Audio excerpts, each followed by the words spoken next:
கருணைக் கடலே கந்தா போற்றி. இதோ வாழ்க்கையின் நீண்ட போராட்டங்களை கடந்து வாழக் கற்றுக் கொடுக்கும் முருகன் அருளோடு சொல்லப்படும் ஒரு பெரிய ஊக்கமளிக்கும் கதை. ஒரு மலை அடிவார கிராமத்தில் கதிரவன் என்ற இளைஞன் வாழ்ந்தான். பெயர் போல வாழ்க்கை ஒளியாக இல்லை. வறுமை, பொறுப்புகள், தோல்விகள் அனைத்தும் அவன் தோளில் கனமாக இருந்தன.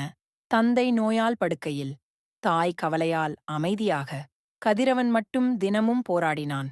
உழைத்தான், ஆனால் வாழ்க்கை நகரவில்லை. ஒரு இரவு அவன் மலைக்கோயிலை நோக்கி நடந்தான். கண்ணீர் வழிய, "கந்தா, நான் தவறாக வாழ்கிறேனா?" என்று கேட்டான்.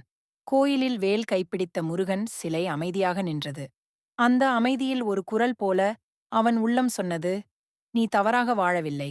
நீ பொறுமையை கற்றுக்கொண்டிருக்கிறாய்." அந்த நாளிலிருந்து கதிரவன் ஒரு முடிவு எடுத்தான். பெரிய கனவுகள் இல்லை. இன்றைய நாளை நேர்மையாக வாழ வேண்டும். காலையில் வேலை, மாலையில் தந்தையை கவனித்தல், இரவில் கந்தனை நினைத்து மௌனம். நாட்கள் மாதங்களாகின. சோதனைகள் மாறவில்லை. ஆனால் கதிரவன் மாறினான். கோபம் குறைந்தது. பயம் சுருங்கியது. ஒரு நாள் அவன் உழைப்பை ஒருவர் கவனித்தார். ஒரு சிறிய வாய்ப்பு கிடைத்தது. அவன் அதை பெரிதாக பேசவில்லை. மனமுவந்து செய்தான். அந்த ஒரு வாய்ப்பு இன்னொரு வாய்ப்பை திறந்தது. அவன் வாழ்க்கை மெதுவாக நகர்ந்தது. பல வருடங்களுக்குப் பிறகு கதிரவன் மீண்டும் அதே கோயிலில் நின்றான்.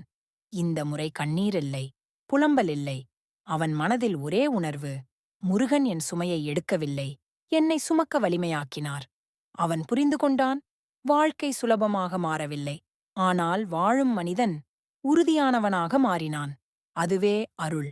அதுவே வெற்றி.